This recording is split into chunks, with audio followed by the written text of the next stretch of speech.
이 서비스가 제공이 되는데 여기는 초등 서비스도 같이 제공이 돼요. 인거 되니까. 근데 여기서는 대학을 가려고 그러면 군 단위에서는 대학교 찾기가 어떻게 돼요? 어렵잖아요. 그럼 어디로 가야 돼요? 도청 소재지가 있는 시 단위로 가야 돼요. 그러면 여기는 대학과 중등과 초등의 서비스가 다 제공이 되는 거예요. 그렇죠? 그러니까 여기 있는 요 시에 있는 대학교를 가기 위해서는 면 단위에서도 갈 수 있어요, 없어요?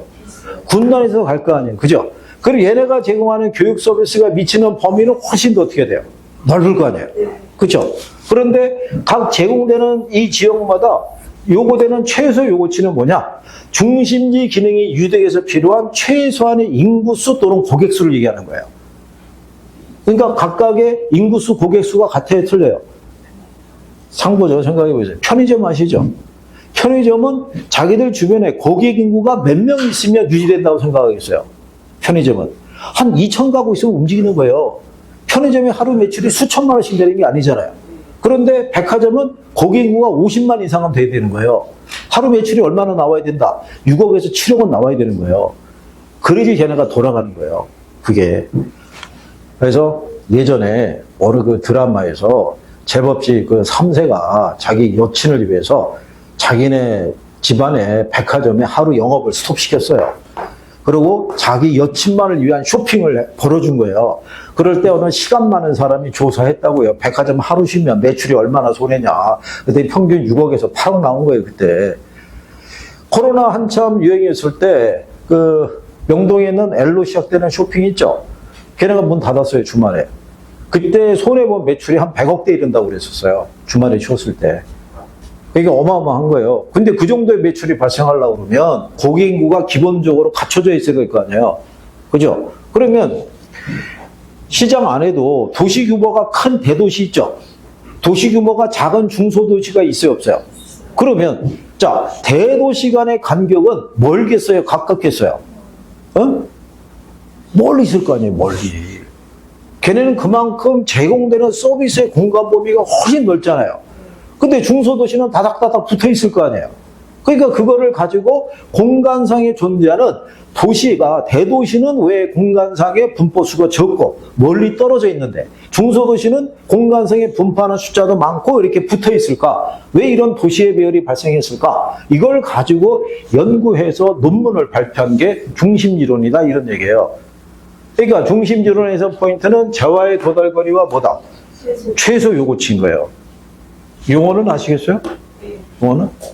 그래서 저기 재화의 도달거리라는 건 결국 그 점포에서 제공되는 서비스가 제공될 수 있는 최대한의 범위잖아요. 그러면 재화의 도달거리는 바뀔 수 있어요, 없어요? 바뀔 수 있는 거예요. 아니, 옛날에 백화점이 셔틀버스 돌린 거 아시죠? 셔틀버스 돌리면 걔가 운행하는 것만큼의 상권의 범위가 넓어질 거 아니에요. 그렇죠? 지금은 그게 이게 중단이 됐지만. 그러니까 이런 용어나 이런 것들을 그래서 거기 크리스탈레이 중심지론에 가면 중심지 나오죠. 배후지 나오죠. 네. 그 다음에 거기 재화의 도달범위, 최소 요구치 이런 거 있어요, 없어요? 그러니까 기본 용어 정도 알아두시라는 얘기예요. 무슨 말인지 아시겠죠? 그래서 이렇게. 그 다음에 141페이지에 레일리의 소매인력 법칙이라고 있죠? 별표. 뒤로 가면 컨버스의 분기점 모형이라고 있어요. 별표. 그 밑에 허프의 확률 모형이라고 있죠. 그 페이지에. 확률 모형. 별표 2개. 참고로 보시면 이런 거예요. 레일리하고 컨버스는 요즘 나오는 게 주로 계산 논리가 많은데 허프 모형은 이론도 낼 수 있고 계산도 낼 수 있어요. 그 차이점이 있다는 것 정도. 근데 다만 이제 차이가 있다 그러면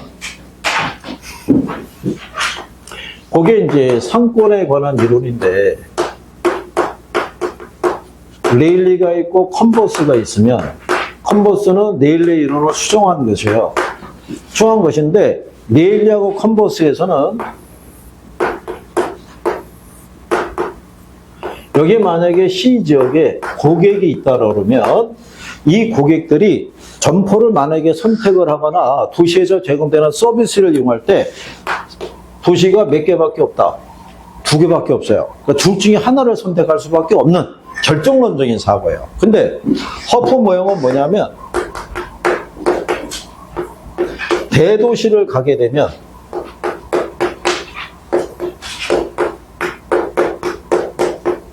점포가 최대 7개까지 있을 수 있다는 얘기예요.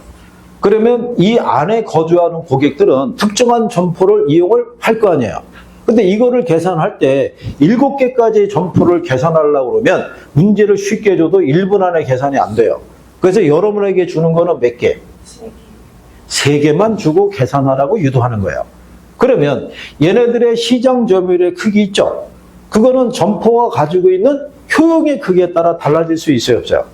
그거를 계산하면 시장 점유율 매출의 이름을 다 구할 수 있다는 거예요. 예를 들어서 개별 점포의 효용이 있죠?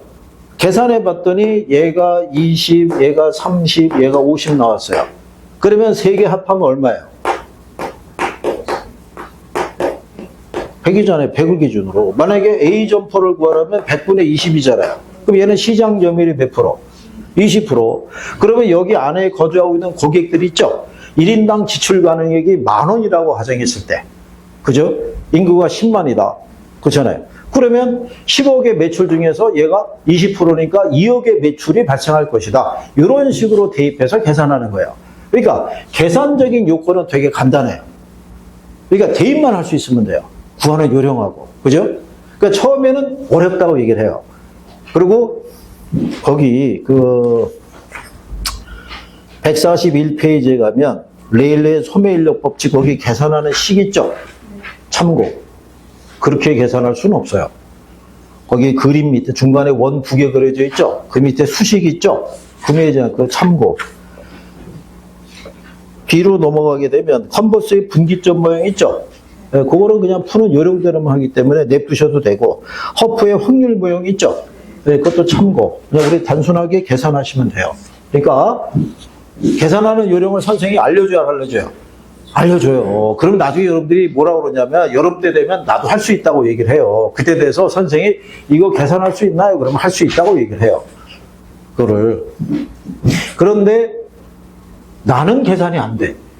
그렇다고 낙담할 필요 없다니까요. 얘기한 대로 나중에 선택해서 초이스하면 되니까 너무 부담 느끼지는 말라 이런 얘기예요. 중간중간에 계산적인 사고가 있다고 그래가지고 괜히 부담 가지실 필요 없다. 나중에 여기 교과서에 있는 여기 그 보면은 144페이지부터 예제 들어가 있죠? 예제. 그러면 다 풀이해줘요. 풀면은 몇 개 풀면 요령이 어떻게 돼요? 생길 거 아니에요. 그러니까 그렇게 생각하시면 되겠고. 그 다음에 이제 뒤로 넘어가서 149페이지에 가시게 되면 공업지 입지론이라고 되어 있어요. 찾으셨어요? 네. 149페이지에. 그러면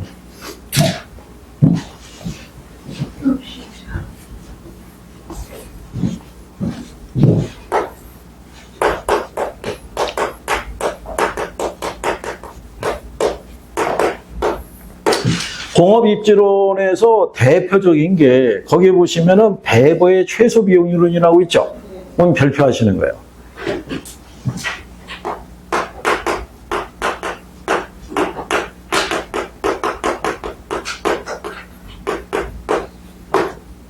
자, 이론만 우리가 간략하게 소개해드리면 얘가 제목이 뭐예요? 최소 비용이잖아요. 그 얘기는 기업의 이윤이라는 거는 총 수익에서 총 비용을 공제한 것이 기업의 이윤이 되는데 배부의 논리는 이게 일정하다는 거예요. 뭐가? 수익이. 그러면 기업의 입장에서 이윤을 높일 수 있는 방법은 뭐다? 이걸 줄였을 때. 그래서 비용이 최소화되는 거. 네, 그거를 얘기를 하는 거예요. 네. 그런데 배버가 이거를 구하기 위해서 뭐를 제시했냐면 입지단이라는 거하고 입지인자라는 거를 제시를 했어요. 그러면 입지단이라는 거는 제품을 생산했을 때 발생하는 개개의 비용 항목이 있죠. 이거를 입지단이라고 그래요. 예를 들어서 뭐 수송비, 인건비 뭐 이런 것 있죠. 항목들. 그러면 입지인자는 입지 단위를 기준으로 했을 때 특정한 장소의 입지함으로써 얻을 수 있는 비용 절약상의 이익을 얘기를 해요. 그거를 입지인자라고 그래요. 그럴 때 배보가 얘기하는 입지인자가 운송비, 임금, 직접이익 이 세 가지를 얘기했는데 이 중에 배보가 제일 중요한 게 이거예요. 운송비. 그럼 왜 그러냐면 배보가 이 논리를, 배보도 독일학자예요. 크리스탈로도 독일학자고 퀴넨도 독일학자인데 그때는 독일에 아우토반 있죠. 고속도로가 건설되기 전이에요. 그러니까 제품을 생산할 때 전체 생산비에서 무슨 비중이 제일 컸다? 운송비의 비중이 제일 컸다는 얘기예요. 그래서 일단은 비용을 절약하는데 제일 먼저 무슨 지점을 살펴보라. 최소 운송비 지점을 먼저 살펴보고 그 다음에 최소 노동비 지점과 비교해보라는 얘기예요. 그래서 더 절약할 수 있는 곳을 찾고 마지막으로 직접 이익이 발생하는 곳이 있죠. 세 개를 차례로 비교해서 전체적으로 비용이 최소가 되는 지점에 공장이 입지하라는 얘기예요. 이게 다 최소가 된다면 틀리겠죠. 그래서 여러분 시험에 이렇게 틀리게 나온 거예요. 운송비, 임금, 직접이익이 최소가 되는 지점에 입지해야 된다 그러면 틀리는 거예요. 얘네들은 최소가 되겠지만 얘는 뭐가 되겠어요? 최대. 그렇죠? 그래서 이거를 설명하는 게 배보의 최소 비용 이론이라고 생각하시면 돼요. 제목에서 일단 얘기해 줄 수 있잖아요. 그렇죠? 그러면 얘 다음에 이 이론에 대한 거를 반대한 게 149페이지에 가시면 중간 하단에 지문 2번에 루이쉬의 최대 수요 이론이라고 있죠. 그러면 얘는 제목이 설명하는 거예요. 그러면 얘는 논리가 뭐냐? 이거예요. 배보는 여기서 이게 일정하니까 이걸 줄여야 된다고 얘기했잖아요. 그럼 레시오 얘기는 뭐겠어요?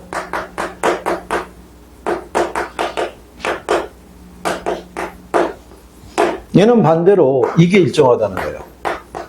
비용이. 그러면 기업에서 이윤을 올릴 수 있는 방법이 뭐겠어요? 수익이 커져야겠죠. 그러니까 수익이 커지기 위해서는 이게 상품의 판매 수량이에요. 상품이 많이 팔리는 곳에 공장이 입지된다는 거예요. 그래서 제목이 최대 수요 이론이에요. 그러면 수요가 제일 많은 곳이 어디겠어요? 시장 중심. 시장 중심에 공장이 들어서 있으면 제품의 판매 가격에 운송비가 반영이 안 돼요. 그러니까 판매 가격이 어떻게 되겠어요? 제일 저렴한 거예요. 그때가 판매량이 제일 많아질 것이다. 그거를 강조하는 게 레시오의 무슨 이론? 최대 수요 이론이에요. 그러니까 제목이 기본적인 걸 설명하는 거예요. 얘는 최소 비용이고 레시오는 최대 수요인 거예요. 그죠? 그러니까 얘는 비용을 중시한 게 아니라 판매량을 중시한 거예요. 올해도 배보 물어볼 때 틀린 지문으로 등장한 거예요. 그러니까 제목이 기본적인 거를 설명하고 있다라는 거를 이해하시면 돼요. 자, 그래서 여기까지 우리가 기본적인 걸 한번 알아봤어요. 그 다음에 이제 페이지 넘기시면 정책론으로 가요. 104페이지에 쉬었다가 하시죠.